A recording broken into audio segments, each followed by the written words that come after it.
تو اس لیے اس کی جو اہمیت ہے وہ کچھ زیادہ نہیں ہے۔ امریکہ کے ایک مشہور صحافی ہیں جنہوں نے ویتنام جنگ سے لے کر اب تک جو دنیا کے جتنے بڑے مارکے ہوئے ہیں جس میں امریکہ نے حصہ لیا ہے اس پر رپورٹنگ کی ہے، سیمور ہرش، انہوں نے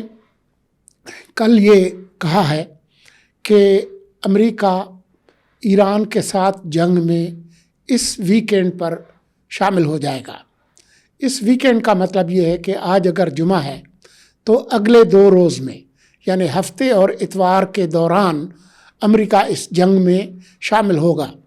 اب سیمور ہرش جو ہے وہ بہت ہی تجربہ کار صحافی ہیں، یہ نہیں ہے کہ ان کی کچھ سٹوریز جو ہے وہ غلط نہیں ثابت ہوئیں، ضرور ہوئی ہوں گی، لیکن ان کی اس بات کو اہمیت ضرور دینا ہوگی کیونکہ جو جنگ اسرائیل نے شروع کی ہے اس کو وہ انجام تک پہنچانے کی پوزیشن میں نہیں ہے۔ مثال کے طور پر اگر کسی طرح سے نتانز اور اصفہان اور فردا، یہ جو 3 مشہور جو جگہیں ہیں، وہاں پر اگر کوئی ناقابل تلافی نقصان بھی پہنچے تو بہت سارے جو ماہرین ہیں ان کا خیال یہ ہے کہ ایران نے پہلے ہی ایک اعلیٰ درجے کا افزودہ یورینیم جو کہ 90% یا اس سے بھی زیادہ ہے وہ کہیں اور بھی چھپا کے رکھا ہے۔ تو اس کا مطلب یہ ہے کہ وہ ایٹم بم یا ایٹمی ہتھیار بنانے کی جو صلاحیت ہے اس سے بالکل محروم نہیں ہوگا اگر یہ تینوں جگہیں تباہ بھی کر دی جائیں۔ تو یہ اس حوالے سے بہت سارے سوالات لوگوں کے ذہنوں میں ہیں۔ اور جو دوسری جو بات ہے وہ یہ ہے کہ اسرائیل اور امریکہ اب وقت گزرنے کے ساتھ ساتھ ایران کی جو انقلاب کے نتیجے میں جو سیاسی نظام 1979 میں جو وہاں پر پیدا ہوا اس کو ختم کرنے اور حکومت کی جو تبدیلی ہے اس کی بھی بات کر رہے ہیں۔ بات یہ ہے کہ حکومت کی تبدیلی امریکہ جب اس کسی جنگ میں شامل ہو تو عراق میں وہ کر چکے ہیں، افغانستان میں کر چکے ہیں، لیکن اس کا نتیجہ کچھ اچھا نہیں نکلا۔ افغانستان میں تو 20 سالہ دور کے بعد طالبان کو ہٹا کر پھر طالبان کو اقتدار دے کر امریکہ چلا گیا، جس میں ان کے 20,000 لوگ مارے گئے اور 2.3 کھرب ڈالر جو ہے وہ خرچ ہوئے افغانستان میں امریکہ کے، لیکن اس کے بعد جو حالات ہیں وہ آپ کے علم میں ہیں۔ تو اس لیے جو دنیا کے بہت سارے جو ماہرین ہیں وہ اس کو کچھ زیادہ اہمیت نہیں دے رہے کہ کیا امریکہ ایران کے اندر کسی قسم کی حکومت کی تبدیلی اور نظام کی تبدیلی کی صلاحیت رکھتا ہے۔ اس کے بارے میں بہت سارے شکوک و شبہات ہیں۔ اب ذرا مختصر بات کر لیں کہ 2 دن پہلے جو لنچ کی جو میٹنگ تھی وائٹ ہاؤس میں، جس میں پاکستانی فوج کے سربراہ field marshal general Asim Munir شریک ہوئے، ہماری قومی سلامتی کے جو مشیر ہیں اور DGI جنرل عاصم ملک بھی اس میں شامل تھے۔ وہ ملاقات جو کہ خاصی طویل ملاقات تھی، اس کے بعد کوئی پریس بریفنگ تو نہیں ہوئی، لیکن خود صدر ٹرمپ نے یہ بات برملا کہی کہ ان کے لیے یہ اعزاز کی بات تھی کہ انہوں نے جنرل عاصم منیر سے یہ ملاقات کی، اور انہوں نے یہ بھی کہا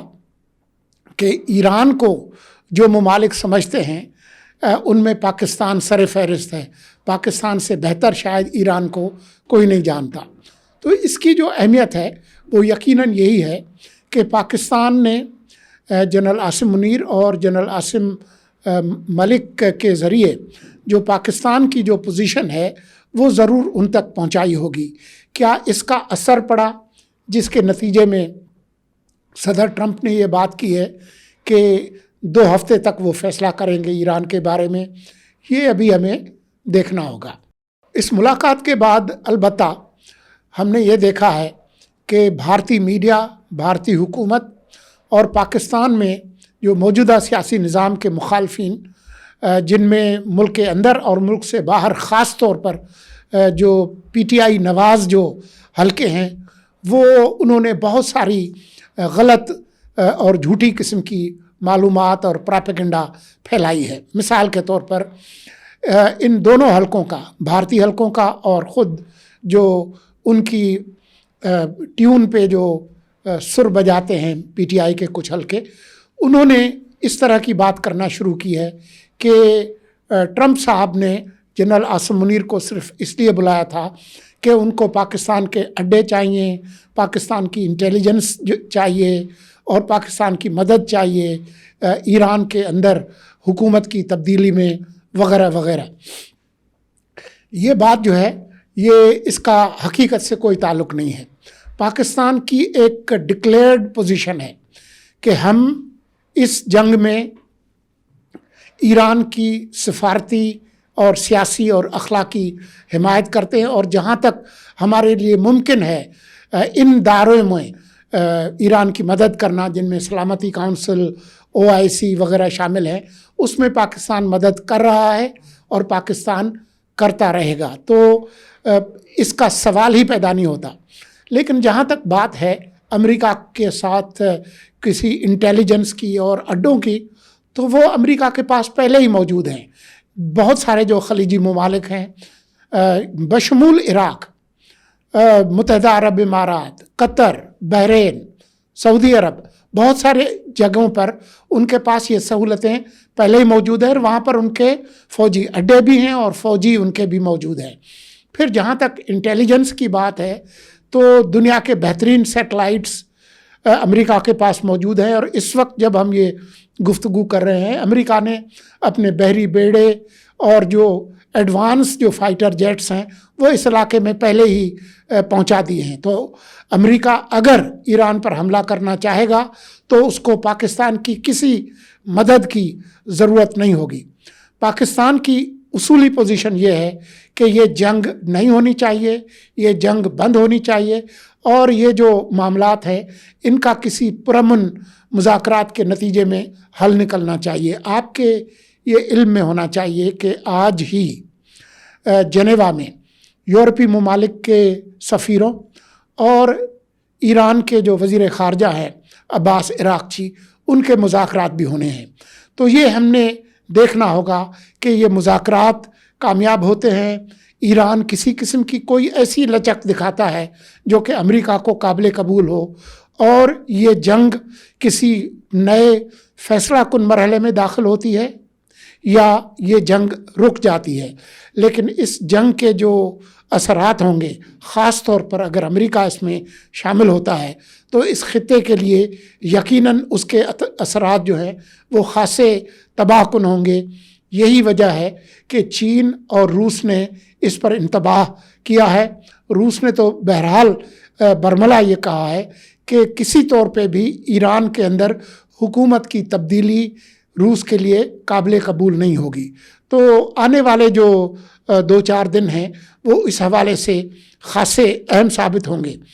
البتہ جہاں تک جنرل عاصم منیر کی جو ملاقات ہوئی ہے وائٹ ہاؤس میں، اس سے